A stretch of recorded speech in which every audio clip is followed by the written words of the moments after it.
જય ગુરુદેવ, જય Shri Krishna. Very good morning all of you.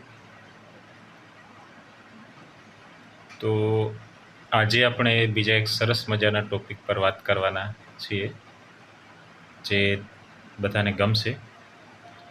કેમ કે હું દર વખતે એવા જ પોઈન્ટ્સ ટોપિક સિલેક્ટ કરું છું જે આપણે ડે ટુ ડે લાઈફમાં સાંભળતા હોય એ ઉપયોગી હોય, જેને સમજવાથી ફરક પડે એમ. તો એવો જ એક આપણે બધાને ખ્યાલ છે કે આપણે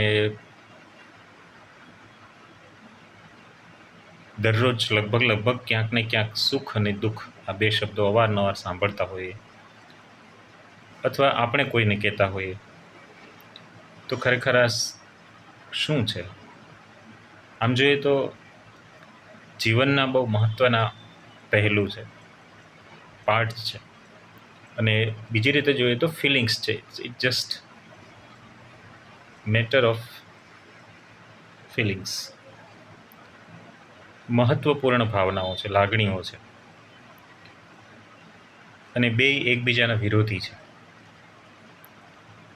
છતાંય એકબીજા વગર એકબીજાનું અસ્તિત્વ નથી, અથવા અધૂરું છે એમ કહીએ તો ચાલે.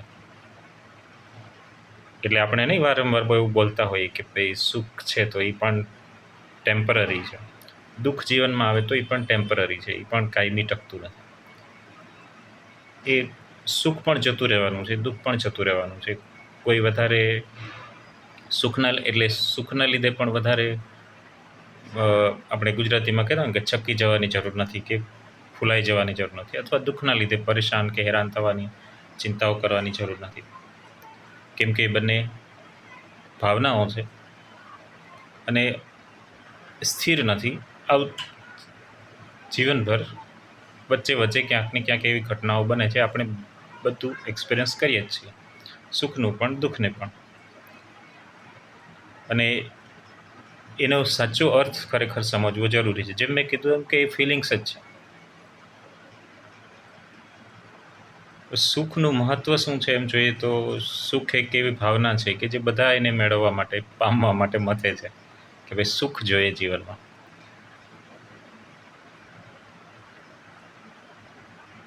આ એક એવી અવસ્થા છે જ્યાં વ્યક્તિનો માનસિક અને શારીરિક રૂપથી પોતે પ્રસન્નતાનો અનુભવ કરે છે, જેને સુખ કહી શકાય, જે આપણને આત્મસંતુષ્ટિ પણ આપે છે અને માનસિક શાંતિ પણ આપે છે.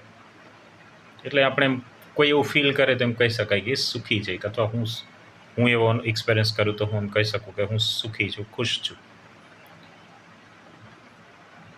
અને જીવનને સકારાત્મક, પોઝિટિવ એટીટ્યૂડ, સકારાત્મક દ્રષ્ટિકોણથી જોવામાં એ આપણને મદદ કરે છે.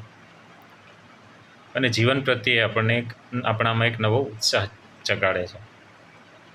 સુખ જે છે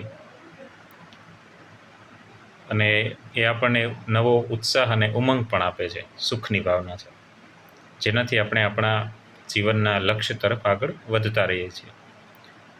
એનાથી ઉલટું જોઈએ તો દુઃખની ભાવના છે, એનાથી એકદમ નેગેટિવ પ્રભાવ પાડે છે. એ એવી ભાવના છે કે જે કઠિન સમયમાં આપણે એનો સામનો કરવો પડતો હોય છે સામાન્ય રીતે, અને માનસિક અને શારીરિક પીડાનો આપણે અનુભવ કરતા હોઈએ છીએ, જેને આપણે જનરલ એમ કહેતા હોઈએ કે દુઃખ છે, એને દુઃખ કહીએ છીએ. દુઃખ આપણને હંમેશા કમજોરીનો અહેસાસ કરાવે છે, ફીલ કરાવે છે. અને દુઃખનો એક પોઝિટિવ પોઈન્ટ એ છે કે એમાં આપણે પોતાનું આત્મમંથન અને વધારે ચિંતન અને મનન કરવાનો તક મળે છે. એટલે એક રીતે જોઈએ તો એ પ્લસ પોઈન્ટ કહેવાય. એટલે દુઃખ સહન તો કરવું પડે છે, પણ એમાં આપણે પોતાનું આત્મમંથન કરીએ છીએ, ચિંતન કરતાં શીખીએ છીએ. અને દુઃખનો બીજું એક છે કે એમાં આપણે ધીરજ રાખતા શીખીએ છીએ, ધૈર્ય રાખતા શીખીએ છીએ, અને સહન કરતાં પણ શીખીએ છીએ.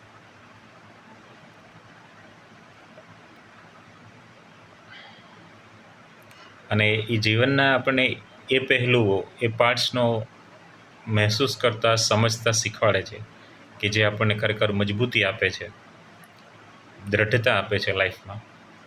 તો દુઃખ એ રીતે પોઝિટિવ પોઈન્ટ્સ એના એ કેવા હોય તો કહી શકાય.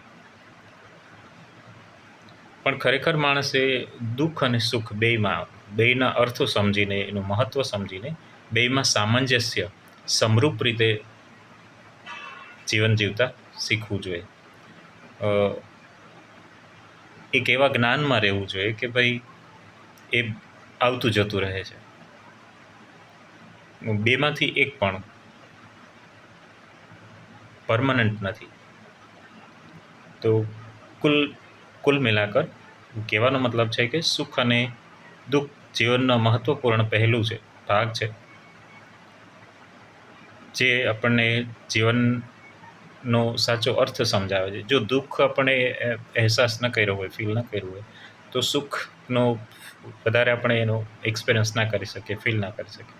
એવી જ રીતે સુખને ફીલ કર્યું હોય તો જ આપણને દુઃખનો પણ ત્યારે જ અહેસાસ થઈ શકે કે તમે એકદમ એવી પોઝિશનમાં હોય કે સુખ હો, બધી બાજુથી સક્સેસ હો, ખુશ હો, ફિઝિકલી ફિટ હોય, બધી રીતે એ અહેસાસ કર્યો હોય ને ક્યારેક ઓચિંતાનું કોઈક એવું દુઃખ આવી જાય કે કોઈ એવી પરિસ્થિતિ ઊભી થાય તો ત્યારે આપણને દુઃખનો પણ અહેસાસ થાય છે, ખ્યાલ આવે છે. તો ખરેખર તો સંતુલિત જીવન જીવવું એને સફળ જીવન કહી શકાય, અથવા તો આ બેયનો અર્થ સમજીને આપણે સફળ જીવન જીવવા માટે જો આપણે સમજીએ બેયના અર્થ તો આપણને મદદરૂપ થઈ શકે.